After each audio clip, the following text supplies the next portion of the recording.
Bismillahirrahmanirrahim. Welcome to the seventh session of Energy Resource Management and Utilization. हमारा topic है economic analysis and life cycle costing of energy projects.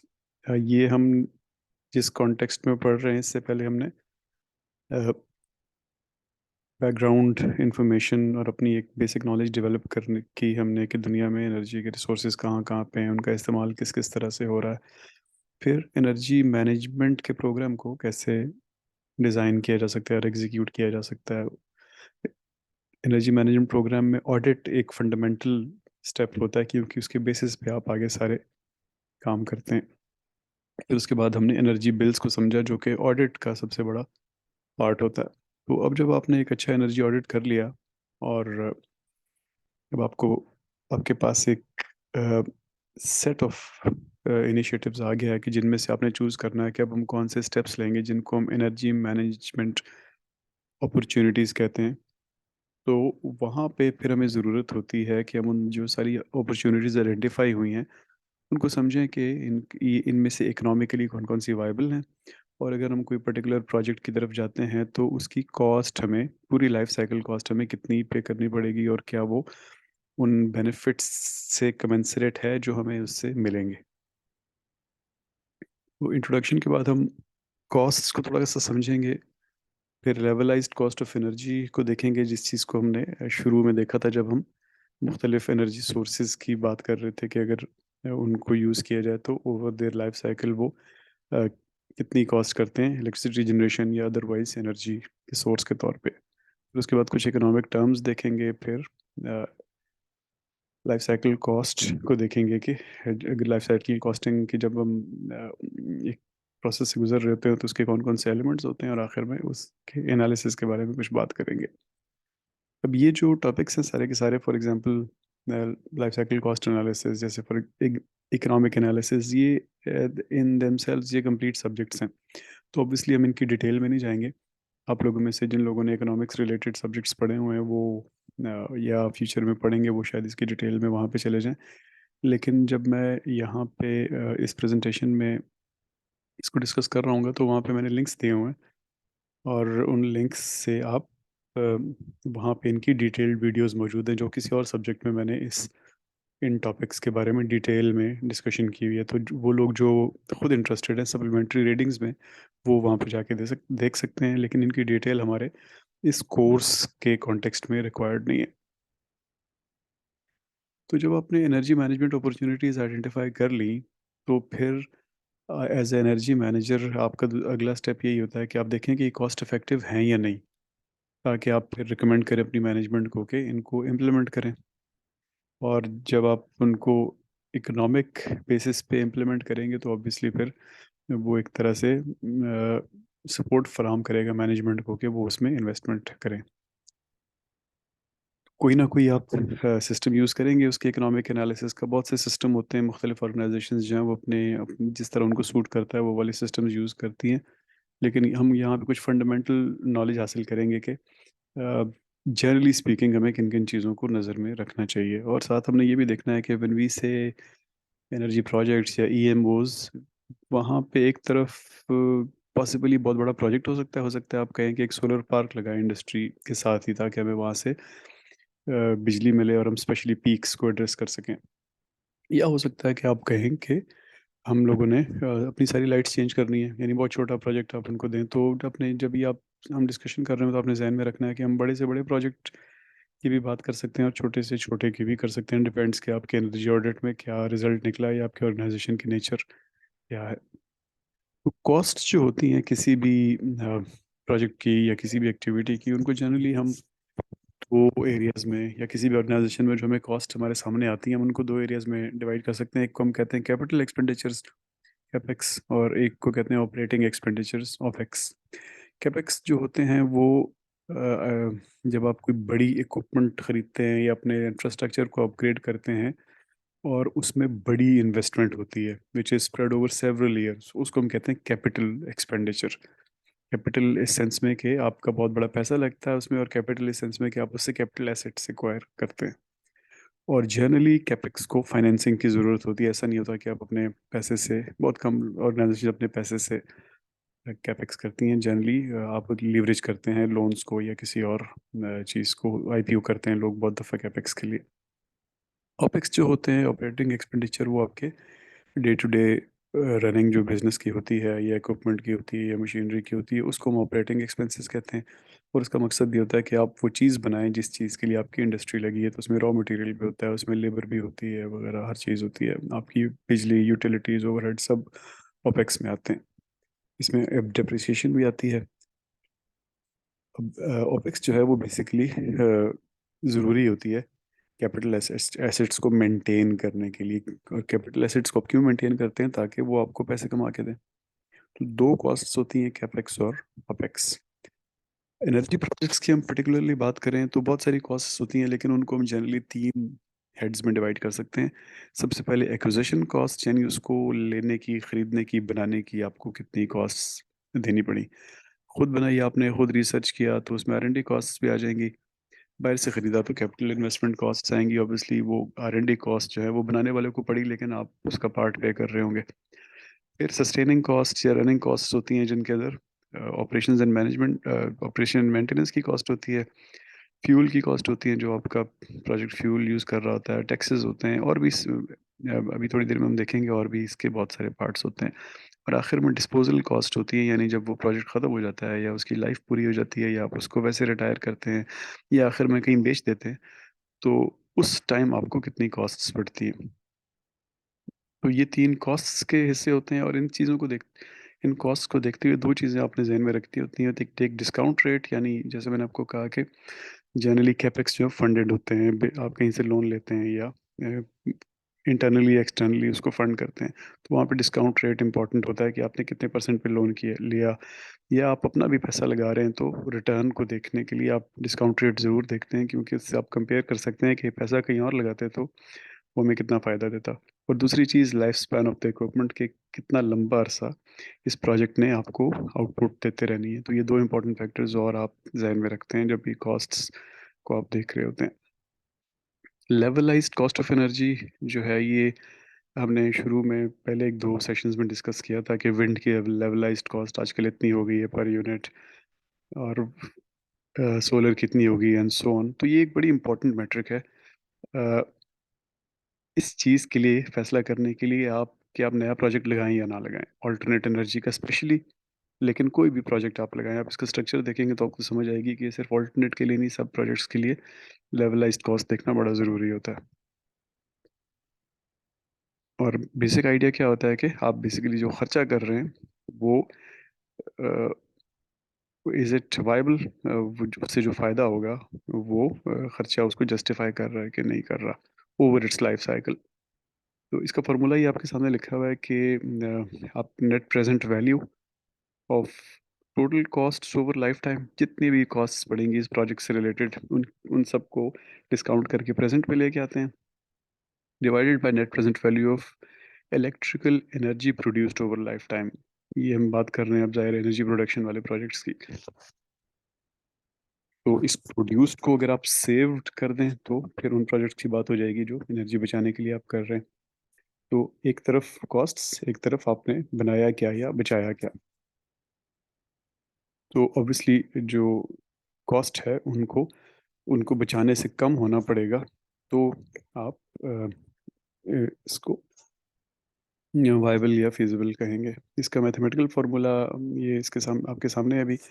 इसमें बहुत सारे elements हैं। ऊपर अगर आप देखें समेशन के बाद, तो पहला है आई यानी इन्वेस्टमेंट, जमा एम यानी ऑपरेशंस एंड मेंटेनेंस, फिर फ्यूल, फिर समेशन के इन सब के नीचे जो है 1+R है। आर हम डिस्काउंट रेट को जाहिर कर रहे हैं उससे। फिर नीचे देखें आप, तो वहाँ पे है ई विच इज़ इलेक्ट्रिसिटी प्रोड्यूस्ड या सेव्ड। और अगेन आर, और सब जगहों पे टी भी लिखा हुआ है। टी का मतलब या एन लिखा होता है कुछ इक्वेशंस में। इसका मतलब होता है कि ये टाइम या लाइफ स्पेन कितना है उस इक्विपमेंट का या उस प्रोजेक्ट का, जिसके बारे में आप LCOE निकाल रहे हैं। तो जनरली LCOE जो भी फिगर आती है आपके पास, it doesn't mean anything in itself. For example आपके पास LCOE आ गई 18 सेंट या 25 सेंट या जो भी, तो उससे कुछ समझ नहीं आती जब तक आप किसी और से कंपेयर नहीं करते। यानी अगर आप विंड एनर्जी की एलसीओ निकालेंगे तो एक पर्टिकुलर फाइनेंशियल फिगर आएगी, डॉलर फिगर आएगी, लेकिन वो in it self it won't make any sense जब तक आप उसको फॉसिल फ्यूल वाली एलसीओ से ना कंपेयर करें या सोलर एलसीओ से ना कंपेयर करें। यहाँ पे कुछ ये टर्म्स हैं इकोनॉमिक एनालिसिस के पॉइंट ऑफ व्यू से। फॉर एग्जांपल सबसे पहले लिखा है टाइम वैल्यू ऑफ मनी। तो basic concept time value of money में ये है कि आज का पैसा फ्यूचर के पैसे से ज़्यादा बेहतर है। यानी अगर आपको आज कोई पैसा मिल रहा है और वही पैसा आपको 3 दिन बाद मिलेगा, तो आज वाला ज़्यादा वैल्यूएबल है, बाद वाला कम वैल्यूएबल होगा। इसमें ऑब्वियसली उसकी वजह डिप्रिसिएशन या एक एक स्पाइरल ऑब्वियसली करेंसीज का होता है, जिसमें करेंसीज वक्त के साथ साथ कमज़ोर होती हैं, या और उसका मकसद ये होता है कि आप बाइंग को इनकरेज करना होता है आपने। दूसरी चीज़ है इंटरेस्ट रेट। ये टाइम वैल्यू ऑफ मनी से ही आता है कि अगर आपको कोई अपना पैसा देता है और आपने वही पैसा उसको 8 से साल बाद वापस करना है, तो वो फिर एक्सपेक्ट करता है कि आप उसको ज़्यादा पैसा वापस करेंगे किसी पर्टिकुलर रेट पे। तो जिस रेट पे वो इंक्रीज होता है उसको हम इंटरेस्ट रेट कहते हैं। वो एक तरह से वो फंक्शन दो चीज़ों का होता है बेसिकली। रिस्क का फंक्शन, यानी वो पहले आपको देखता है कि ये बंदा मुझे वापस भी कर सकेगा कि नहीं। तो अगर आपकी रिस्क रेटिंग कम है, आपके डिफ़ॉल्ट का ख़तरा ज़्यादा है, तो वो फिर आपको ज़्यादा रेट चार्ज करेगा। लेकिन अगर आप एक स्ट्रॉन्ग बायर हैं, तो वो फिर आपको उसको पता है कि मुझे पैसे वापस कर देगा, तो वो फिर आपको रिस्क के बहुत कम या ना होने के बराबर पैसे चार्ज करेगा। और दूसरी अपॉर्चुनिटी कॉस्ट, यानी वो पैसे आपको देने के बजाय अगर किसी और को दे, तो क्या वो उसको ज़्यादा रिटर्न देगा? अगर हाँ, तो वो फिर उस रिटर्न से ऊपर आपसे मांगेगा कि भाई आपको देने से बेहतर तो मैं उधर दे दूँ, तो वहाँ से मुझे इतने मिल रहे हैं, आप मुझसे ऊपर दें। तो जनरली इंटरेस्ट रेट्स इन इन दो चीज़ों की रिफ्लेक्शन होते हैं। फिर है जी फ्यूचर वैल्यू। तो आप इंटरेस्ट रेट को इस वक्त के रेट को नज़र में रखते हुए, अगर यानी इस वक्त एक एक पर्टिकुलर वैल्यू है एक एसेट की, उसको इंटरेस्ट रेट की बेसिस पे फ्यूचर पे प्रोजेक्ट करें, तो उसको फ्यूचर वैल्यू कहते हैं। फिर प्रेजेंट वैल्यू का मतलब होता है कि फ्यूचर में जो आपके पास पैसे आने हैं या आपसे जाने हैं, उन सबको डिस्काउंट करके आप प्रेजेंट पे ले आए। यानी फॉर एग्जांपल आज से 1 साल बाद आपने 1,000 रुपये देने, तो वो आज से 1 साल बाद के 1,000 रुपये शायद आज के 600 रुपये के बराबर होंगे। तो आप उस 1,000 रुपये को प्रेजेंट वैल्यू पे लेके आएंगे, तो उसको 600 काउंट करेंगे। फिर नेट प्रेजेंट वैल्यू, यानी आपने 15 20 25 पेमेंट्स करनी है, 15 20 25 इनफ्लोज आने हैं, तो उन सब को प्रेजेंट में लेके आएं और फिर जमा करें, तो वो जो वैल्यू बनती है उसको नेट प्रेजेंट वैल्यू कहते हैं। डिस्काउंटेड कैश फ्लो क्या होता है कि आपके किसी भी इन्वेस्टमेंट की जो वैल्यू होती है, वो उसको आप फ्यूचर कैश फ्लोज की बेसिस पे अ, उसको एस्टिमेट करते हैं कि मुझे कितने पैसे मिलेंगे। जैसे फॉर एग्जांपल आज आप एक पावर प्लांट लगाते हैं, तो फिर आप उस पे उसका एनालिसिस करते हैं कि इससे इतनी बिजली निकलेगी, मैं इतने लोगों को बेचूँगा, उसका इतने बिल होगा। तो वो सारे पैसे ओवर नेक्स्ट मेबी 20 ईयर्स मुझे मिलेंगे, और मेरा ये मेंटेनेंस वगैरह का जो हमने पीछे चीज़ें देखी खर्चा होगा। तो उन सबको आप डिस्काउंट करते हैं, यानी प्रेज़ेंट वैल्यू पे लेके आते हैं, या प्रेज़ेंट नहीं तो किसी भी एक पर्टिकुलर टाइम की वैल्यू पे लेके आते हैं, और उस पे फैसला करते हैं कि मेरे पास कैश फ्लो इतना रहेगा। पीछे हम जो बात कर रहे थे, हम वैल्यू की बात कर रहे थे। यहाँ पे हम एक्चुअल कैश की बात कर रहे हैं। यानी आपके पास एक एसेट भी हो सकता है जिसमें कैश फ्लो नहीं होता, लेकिन यहाँ पे हम सिर्फ कैश फ्लो की बात कर रहे हैं। फिर है जी एक्विजिशन कॉस्ट। तो आपने कोई चीज़ खरीदी, एक एसेट, उस वो टोटली आपको कितने में पड़ा, उसको खरीदना, उसको ट्रांसपोर्ट करके लेके आना और फिर इंस्टॉल करना, उसको हम एक्विजिशन कॉस्ट कहते हैं। और फिर इफेक्टिव लाइफ के ये एसेट आपको कितने अरसे तक आउटपुट देगा। और जनरली ये होता है कि शुरू में आउटपुट ज़्यादा होती है, फिर आहिस्ता आहिस्ता जो ही एज उसकी कम होती जाती है, आउटपुट कम होती जाती है, तो आप उसकी इफेक्टिव लाइफ निकालते हैं। और उसी हिसाब से फॉर एग्जांपल जैसे हमने थोड़ी देर पहले बात की कि हम विंड फार्म या सोलर फार्म लगाते हैं, उसका डिस्काउंटेड कैश फ्लो देख रहे हैं, तो शुरू शुरू में वो हमें ज़्यादा कैश फ्लो देगा, और फिर जो जो उसकी एज होती जाएगी, तो वो हमें कम कैश फ्लो देना शुरू कर देगा। तो इफेक्टिव लाइफ एनालिसिस में अपने ये चीज़ें ध्यान में रखनी होती हैं। इसी तरह एक और टर्म है कैश फ्लो डायग्राम्स। तो जो मैंने आपको थोड़ी देर पहले कहा कि आप कुछ पैसे आ रहे हैं, या आप लेफ्ट साइड वाले एरोज वाली डायग्राम को देखें तो ये एंड ऑफ ईयर ज़ीरो पे, यानी फ़ौरन अभी आपने 10,000 रुपए, डॉलर या यूरोस देने। फिर एंड ऑफ ईयर वन पे आप 2500 रुपये आपको आएंगे और ख़र्चा आपका 500 होगा। इस तरह दूसरे साल में 2500 आएंगे, ख़र्चा 500 होगा। जो ऊपर जा रहा है वो आपको पैसे आ रहे हैं, इनफ्लोज हैं, जो नीचे जा रहा है वो आउटफ्लोज हैं, आपका खर्चा हो रहा है। तो इस तरह आप कैश फ्लो डायग्राम्स बनाते हैं कि किस साल में मेरे पास कितने पैसे आने हैं और जाने हैं, और टोटली फिर इन सबको जमा ऊपर वालों को भी और नीचे वालों को करते हैं, तो आपको समझ आती है कि टोटल खर्चा और टोटल इनकम कितनी है किसी पर्टिकुलर प्रोजेक्ट से। इसको आप ये जो बार्स बनी हुई है राइट साइड पे, इस तरह भी शो कर सकते हैं कि इनफ्लोज और आउटफ्लोज को प्लांट करें, और उनको कम्युलेटिव भी साथ उनका फ्लो देखें, और तो आपको पता चलेगा कि एंड ऑफ लाइफ पे आप कहाँ पे खड़े होंगे। तो ये अगेन जैसे मैंने आपको बताया था, ये हमारे कोर एरिया नहीं है, जस्ट जस्ट हम अपने सिर्फ एनर्जी मैनेजमेंट के पॉइंट ऑफ व्यू से देख रहे थे इसको।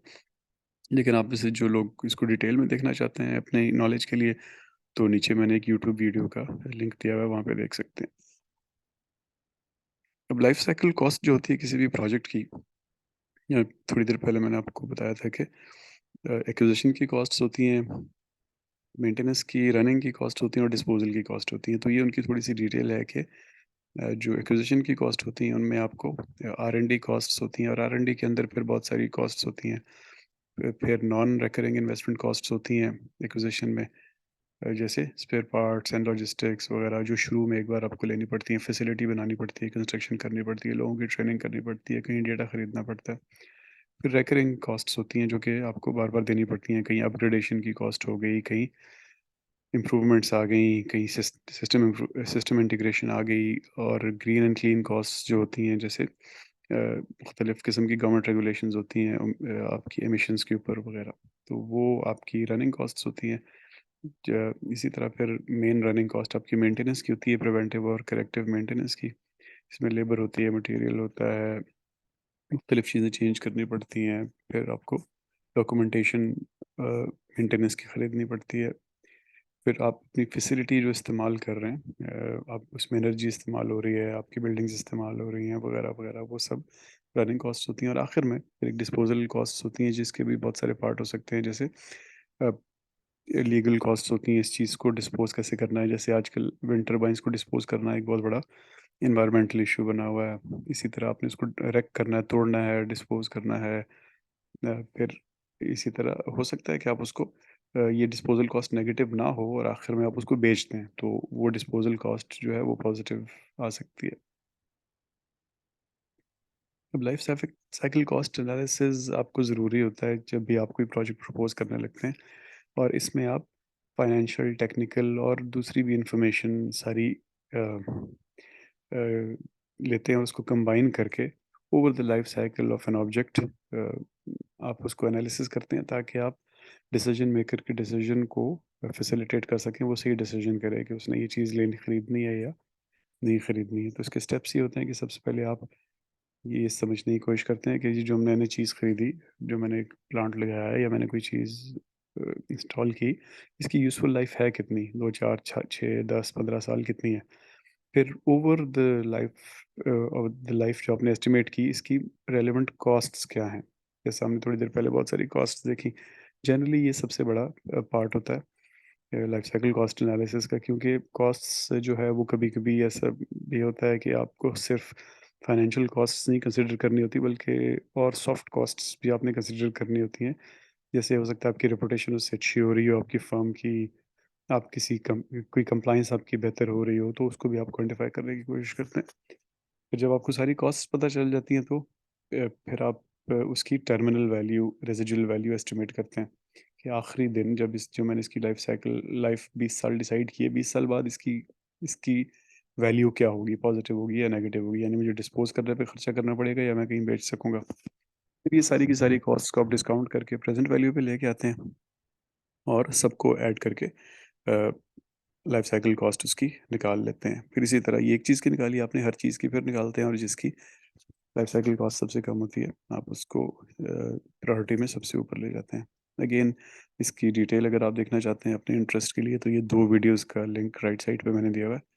आप इसको देख सकते हैं। Thank you ji.